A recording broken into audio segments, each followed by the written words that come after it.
सबक। सुनो, क्या आप ऑफिस से आते हुए सब्जी लेते आओगे? संगीता जल्दी जल्दी घर में ताला लगाते हुए बोली। सुनकर राहुल चौंक गया। बोला, क्यों? तुम्हें क्या हुआ? रोज तो तुम ही लाती हो। आज मुझे घर आने में देर हो जाएगी। मम्मी के घर जाना है। उनकी तबीयत ठीक नहीं है। संगीता की बात सुनते ही राहुल की तैयारियां बढ़ गई। तुम्हें तो रोज मायके जाने का कोई बहाना चाहिए।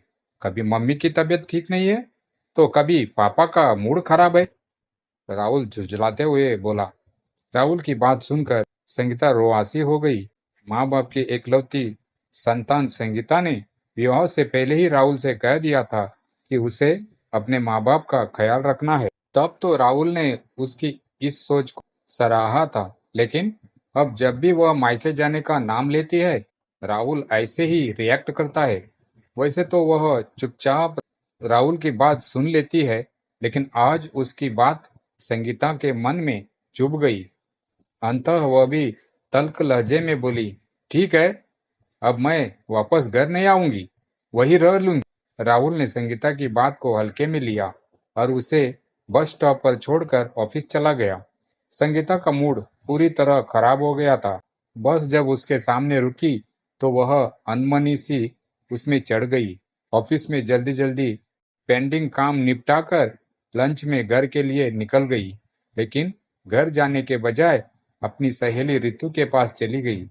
दरवाजे पर संगीता को देखते ही रितु खुशी से उछल के गले लगी। उसके उदास चेहरे की ओर देखते हुए रितु बोली, सच सच बता, क्या हुआ? राहुल से फिर झगड़ा हो गया क्या? नहीं यार, ऐसी बात नहीं है। संगीता आंखें चुराते हुए बोली। अच्छा, तो अब तुम मुझसे बात छिपाओगी? रितु नाराजगी दिखाते हुए बोली। नहीं यार, तुमसे क्या छिपाना, तुझे तो सब पता है। संगीता रितु का हाथ पकड़ते हुए बोली। अच्छा ठीक है, तू बैठ, मैं अभी आती हूँ।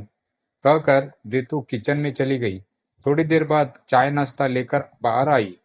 जब संगीता नाश्ता कर चुकी तो रितु बोली, अब बता क्या बात है? क्यों इस खूबसूरत चेहरे पर 12 बज रहे हैं? क्या बताऊं यार, रोज रोज की किचकिच से तंग आ गई हूँ। जब भी राहुल से मम्मी के घर जाने की बात करती हूँ तो उसका पारा चढ़ जाता है। तू तो जानती है कि मम्मी पापा का मेरे अलावा और कोई नहीं है। राहुल से यह बात मैं पहले ही कह दी थी कि विवाह के बाद भी मैं मम्मी पापा की जिम्मेदारी इसी तरह निभाऊंगी। तब तो उन्होंने हंसते हुए हामी भर दी थी, लेकिन अब अपनी ही बात से पलट गए हैं। अच्छा, तो यह बात है। राहुल ने फिर से तेरे मायके जाने पर ऐतराज जताया, इसीलिए तेरा मूड खराब है। रितु ठंडी सांस लेते हुए बोली। चिंता न कर, इस समस्या का कोई समाधान निकालते हैं। क्या समाधान निकलेगा इसका? मेरी तो कुछ समझ में नहीं आ रहा है। एक तरफ मम्मी पापा है तो दूसरी ओर राहुल। दोनों के प्रति अपने दायित्व निभाते निभाते मैं तो थक गई हूँ। कभी कभी तो मन करता है सब कुछ छोड़कर कहीं दूर भाग जाऊं। संगीता रोआ से स्वर में बोली। रितु कुछ सोचते हुए बोली, सही कह रही है तू। कुछ दिनों के लिए इन झमेलों से कहीं दूर चली जा। तब राहुल को पता चलेगा कि बीवी घर में न रहे तो कैसा महसूस होता है। करेगी, चल, यही ठीक है। कुछ दिन मैं तेरे पास ही रहती हूँ। संगीता राहत की सांस लेते हुए बोली। राहुल को इस बारे में कुछ नहीं बताना। उन्हें भी तो पता चले कि तेरी कीमत आज जब तू घर नहीं पहुंचेगी तो बच्चों को पता चलेगा। ऋतु से अपने मन की बात बताने के बाद संगीता बहुत हल्का महसूस कर रही थी। ऋतु ने संगीता के अपने घर रहने की बात उसके माता पिता और सास ससुर को बता दी और साथ ही यह भी बोला कि वे राहुल से न बताएं कि संगीता कहाँ पर है। ऑफिस जाकर राहुल संगीता से हुए झगड़े की बात भूलकर अपने काम में बिजी हो गया। जब घड़ी में 8 बजे तो उसे घर जाने की सुध आई। घर पहुंचने के बाद उसने घर पर ताला देखा तो उसे सुबह के वाद विवाद की याद आई। वह बड़बड़ाते हुए ताला खोलने लगा। कितना भी मना कर लो, पर मैडम करेगी अपने ही मन की। मायके जाना बंद नहीं कर सकती, चाहे उसके लिए भले ही पति से झगड़ा मोल लेना पड़े। इतने में फोन की घंटी बजी तो राहुल ने उठाया तो उस पर ससुर रमाकांत थे। क्या बात है पापा जी, इतनी रात को क्यों फोन किया? राहुल झल्लाते हुए बोला, बेटा जरा संगीता से बात करवा दो। आज वह यहाँ आने वाली थी पर आई नहीं। उसकी तबीयत तो ठीक है ना? रमाकांत सुस्त स्वर में बोले। रमाकांत की बात सुनकर राहुल घबराहट भरे स्वर में बोला, क्या संगीता आप लोगों के पास नहीं गई? वह तो वही जाने वाली थी, अभी तक घर भी नहीं आई है। क्या कह रहे हो तुम? कहाँ चली गई मेरी बेटी बिना बताए? रमाकांत रोए से स्वर में बोले, फिर रिसीवर रख दिया।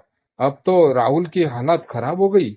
वह बार बार संगीता के मोबाइल पर फोन करने लगा, लेकिन उसका फोन स्विच ऑफ आ रहा था। सुबह होते ही राहुल सबसे पहले संगीता के मायके गया। उसे लगा शायद संगीता अपने मम्मी पापा के पास ही गई हो और उसे सबक सिखाने के लिए यह सब कर रही हो। लेकिन जब संगीता वहां भी नहीं मिली तो वह निराश होकर उसके ऑफिस गया। वहां तो पता चला कि संगीता तो लंच के समय से ही ऑफिस से चली गई थी और आज ऑफिस नहीं आई।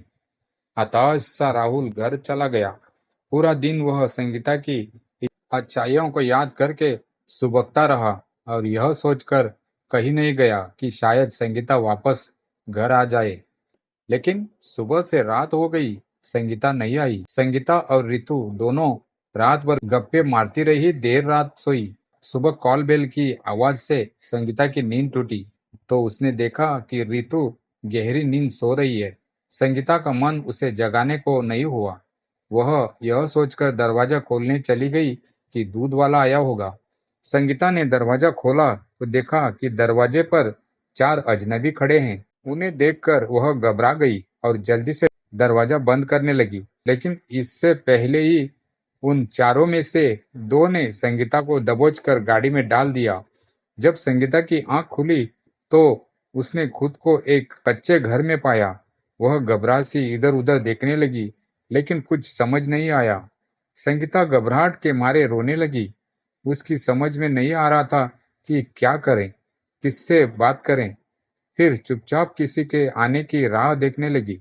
शाम के करीब 4 बजे दो लोग आए और संगीता से उसके पति के बारे में पूछने लगे। संगीता ने अपने पति राहुल के बारे में बता दिया तो वे बोले, हम राहुल की नहीं, वरुण की बात कर रहे हैं।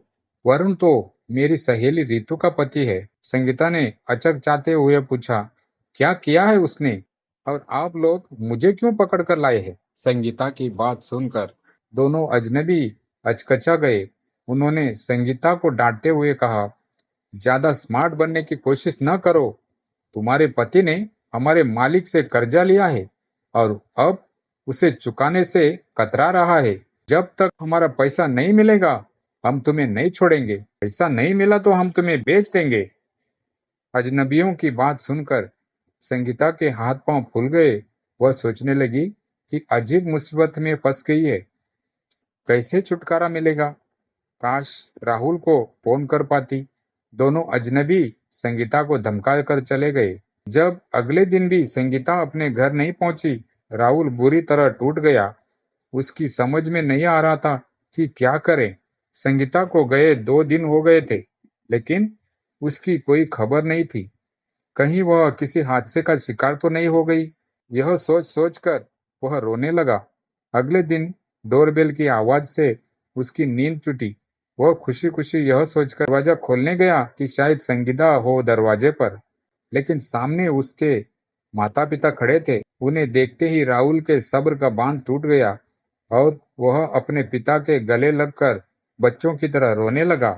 उसके इस तरह रोने पर घबराते हुए उसके पिता बोले, क्या बात है, तुम क्यों रो रहे हो? सब ठीक तो है? नहीं पिताजी, कुछ भी ठीक नहीं है। संगीता घर छोड़कर चली गई है। 2 दिन हो गए लेकिन घर वापस नहीं आई। राहुल सुबकते हुए बोला, क्या कहा? बहू घर छोड़कर चली गई? पर क्यों? राहुल की माँ हैरानी से बोली, जरूर तुमने ही उससे झगड़ा किया होगा, वरना मेरी बहू तो बेहद समझदार है। हाँ माँ, मैंने ही उसका दिल दुखाया है। पहली बार नहीं, हमेशा उसे दुखी करता हूँ मैं। अभी वह मुझे छोड़कर चली गई। कहते हुए राहुल ने सारी बात माता पिता को बता दी। किया तो तूने गलत बेटा। जब उसने शादी से पहले ही यह कह दिया था कि उसे ही अपने माता पिता का सहारा बनना है, तो तू क्यों उसके मायके जाने पर ऐतराज जताता है? क्या कभी उसने तुझे रोका है हमारे प्रति अपनी जिम्मेदारियां निभाने से, या फिर उसने कभी हमारी सेवा करने में कोई कसर छोड़ी है? राहुल के पिता उसे समझाते हुए बोले, आप सही कह रहे हैं पापा। मैं ही गलत था जो अपनी बीवी के मनोभावों को नहीं समझ सका।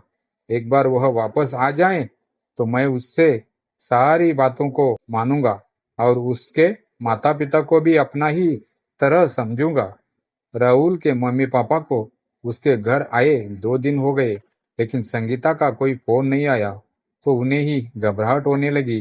वे सोचने लगे कि संगीता ने हमसे कांटेक्ट क्यों नहीं किया? कहीं सचमुच में उसके साथ कोई हादसा तो नहीं हो गया? हाँ, रितु भी परेशान हो गई। 2 दिन हो गए, संगीता का कोई पता नहीं। कहाँ है? कम से कम एक फोन करती, वो भी नहीं। उसने सोचा शायद वापस घर चली गई हो। सोचकर वह संगीता के घर गई। पता चला वहां भी नहीं आई। रितु घबरा गई, कुछ समझ नहीं आ रहा था। आखिरकार रितु ने राहुल को सुझाव दिया। रितु बोली, ऐसे घबराने से काम नहीं चलेगा राहुल। लगता है संगीता किसी बड़ी मुसीबत में फंस गई है। हमें पुलिस में रिपोर्ट दर्ज करानी चाहिए। फिर दोनों पुलिस स्टेशन पहुंचे। संगीता की गुमशुदगी की रिपोर्ट लिखवा दी। रिपोर्ट लिखवाने के अगले ही दिन राहुल के पास फोन आया कि पास के गांव से कुछ लोगों की शिकायत आई है कि वहां एक खाली मकान में कुछ औरतों को कैद करके रखा गया है। उन्हें कहीं बाहर भेजने की तैयारी चल रही है। हम वहां रेड मारने जा रहे हैं। आप भी हमारे साथ चलिए। शायद आपकी पत्नी की कोई खबर मिल जाए। फोन सुनते ही राहुल अपने और संगीता के मम्मी पापा के साथ पुलिस स्टेशन पहुंचा। साथ में रितु भी थी। पुलिस की टीम के साथ वे सभी गांव में पहुंचे। वहां एक कमरे में संगीता बंद थी। सभी औरतों और वहां उपस्थित गुंडों को पकड़ लिया गया। पुलिस इंस्पेक्टर ने राहुल से कहा, देखिए, इनमें से कोई आपकी पत्नी तो नहीं है? उन्हें देखकर राहुल निराश हो गया, क्योंकि उनमें संगीता नहीं थी। इंस्पेक्टर बोले, आप परेशान ना हो, हम पूरे घर की तलाशी लेते हैं। हो सकता है कि आपकी पत्नी को किसी और कमरे में रखा गया हो। पूरे घर की तलाशी लेने के बाद संगीता का एक कमरे में घुटनों पर मुंह रखे रोती मिली। संगीता को देखते ही खुशी के मारे राहुल की चीख निकल गई। थैंक यू इंस्पेक्टर, मेरी पत्नी वह रही। राहुल को देखते ही संगीता उससे लिपट गई। राहुल उससे माफी मांगते हुए बोला, मुझे माफ कर दो संगीता। मेरी वजह से तुम्हें इतनी मुसीबतों का सामना करना पड़ा। मैं तुमसे वादा करता हूँ, अब कभी भी तुम्हें अपनी जिम्मेदारियां पूरी करने से नहीं रोकूंगा। अब घर चलो बहू, घर चलो। तुम्हारा पति पूरी तरह सुधर गया है। संगीता अपने सास ससुर का सम्मिलित स्वर सुन मुस्कुरा गई। दोस्तों, ये कहानी आपको कैसी लगी कमेंट कीजिए और वीडियो को लाइक कीजिए और चैनल को सब्सक्राइब कीजिए। धन्यवाद।